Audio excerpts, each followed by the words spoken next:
Hər kəsə salam. Günlərim ıb şəkilçisinin amonimliyini, yəni həm feili bağlama, həm də nəqli keçmiş zaman şəkilçisi kimi fərqləndirilməsini öyrənəcəyik. Əgər doğru tətbiq edilərsə, heç bir halda səhvə yol verməyəcəyimiz bir qayda verəcəm sizə. Sırf bu qaydanı tətbiq edəriksə, heç bir testdə, testin ağırlıq dərəcəsindən asılı olmayaraq biz ıb şəkilçisinin feili bağlama yoxsa nəqli keçmiş zaman olduğunu heç vaxt qarışdırmarıq. Deməli, müxtəlif üsullar var, amma mən o üsullara girməyəcəm, çünki o üsulların hamısı yoxlanılmış versiyalardır. Onların səhvə apara bilmə yeri var, amma hal-hazırda sizə verəcəyim üsulun heç bir səhv eləmə yeri yoxdur. Baxın, əgər ıb şəkilçisinin üzərinə cümlə daxilində plus dır artıra biliriksə, artırırıq və cümləni bütöv halda oxuyuruq. Əgər artıra biliriksə, mümkün olursa, buradakı dır şəxs sonluğudur. Üçüncü şəxsin şəxs sonluğu. Həmin şəkilçi nəqli keçmiş zaman şəkilçisidir. Yox, əgər dır şəkilçisini artırmaq mümkün deyilsə, deməli ki, o şəkilçi nəqli keçmiş zaman şəkilçisi deyil.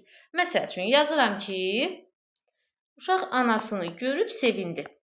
Bu cümlədə, baxın, burada ıb var. Uşaq anasını görübdür, sevindi olmur. Deməli ki, buradakı ıb nə şəkilçisidir? Feili bağlama şəkilçisidir. İnversiyalı cümlələr verirlər bizə nəqli keçmiş zaman olanda gətirib xəbəri cümlənin ortasına qoyurlar ki, biz onu feili bağlamaya oxşadaq. Mən də eyni versiyadan istifadə edəcəm. Məsəl üçün deyirəm ki, məni itirib məni anlamayanlar. Baxın, burada itirib sözünün üstündə ib şəkilçisi var. Məni plus, məni itiribdir, məni anlamayanlar. Bu alınır. Deməli ki, buradakı ıb nədir? Zaman şəkilçisidir. İndi gəlin buna bir neçə dənə test nümunəsinin üzərində baxaq. Hansı cümlədə deyir, feili bağlama yoxdur, ıbla işləyəcək. O, Tahirin qolundan tutub ustanın yanına apardı. O, Tahirin qolundan tutubdur, ustanın yanına apardı olmaz. Deməli ki, bu feili bağlama şəkilçisi də burada var. Cəmil kəndə gedib, o, axşam qayıdacaq. Cəmil kəndə gedibdir.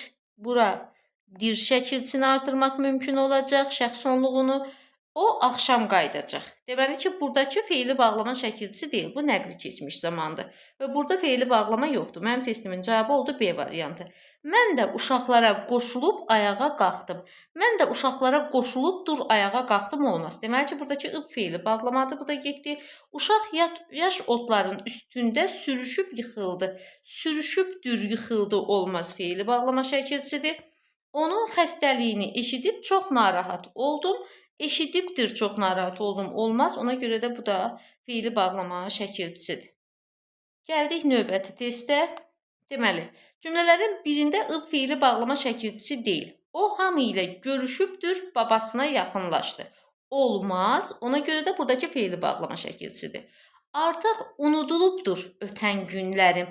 Bu mümkündür. Buradakı ıbın üstünə dır şəxs sonluğunu artıra bilirəm. Dır şəxs sonluğunu artıra bilirəm. Deməli ki, buradakı ıb feili bağlama şəkilçisi deyil.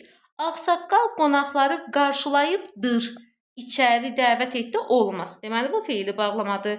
Nurgül utanıbdır, başını aşağı saldı olmaz. Feili bağlama şəkilçisidir. Dostlar xudafizləşibdir, ayrıldılar olmaz. Deməli ki, bu da feili bağlama şəkilçisidir. Baxırıq növbəti testə. Mən qayıdıb bir də uşaq olaydım. Baxın, burada qayıdıb sözün üstündə də ıb var. Sözün kökü qayıtmaq feilidir. Ib şəkilçisi var. Sözü də işarəliyib veribdir. Tün təriflə veribdir. Deməli ki, oradan bir dənə variant verəcək bizə. Bir də uşaq olaydım. Bir gül açıb. Burada da açıb var. Ondan sonra solaydım. Əvvəlcə özümüz tapaq. Mən qayıdıbdır, bir də uşaq olaydım olmaz. Ona görə də bu feili bağlama şəkilçisidir. Bir gül açıbdır, ondan sonra solaydım. Bu da mümkün deyil. Deməli ki, buradakı olan sözlərin, feillərin hər ikisi feili bağlamadır. İndi burada deyir ki, nümunənin təhlilinə aiddir. Deməli, bizdən doğru fikri istəyir. Feillərdən ikisi şuudi keçmiş zamanda işlənibdir. Burada sözün kökü olmaq, ola arzu şəklidir. Onda deməli ki, d idi hissəciyi olacaq. Burada sözün kökü solmaq, a arzu şəklidir. Deməli, d idi hissəciyi olacaq. Burada şuudi keçmiş zaman yoxdur. Biri sildik, getdi. Təsriflənən feillər arzu şəklindədir. Təsriflənən feillər uşaq olaydım, solaydım. bulardır. Deməli ki, bunlar hər ikisi arzu şəklindədir. Tapdıq bunları. Fərqləndirilən sözdə feili bağlama şəkilçisi ilə amonim şəkilçi işlənibdir. Feili bağlama şəkilçisi ilə amonim olan şəkilçi nəqli keçmiş zamandır. Deməli, onda istəyir ki, buradakı nəqli keçmiş zaman olsun, amma bu feili bağlamanın özüdür, onun amonimi deyil. Deməli, 3-də getdi buradan. Feillərdən ikisi hissəciyi ilə işlənibdir. Bəli, ola, idim, sola, idim. İkisi hissəciyi ilə işlənibdir. 4 də doğru variantdır. Belə ümid eləyirəm ki, faydalı ola bildi. Sizin üçün hansı mövzu maraqlıdırsa, şərhlərdə qeyd edin. Mən də onu izah eləyim.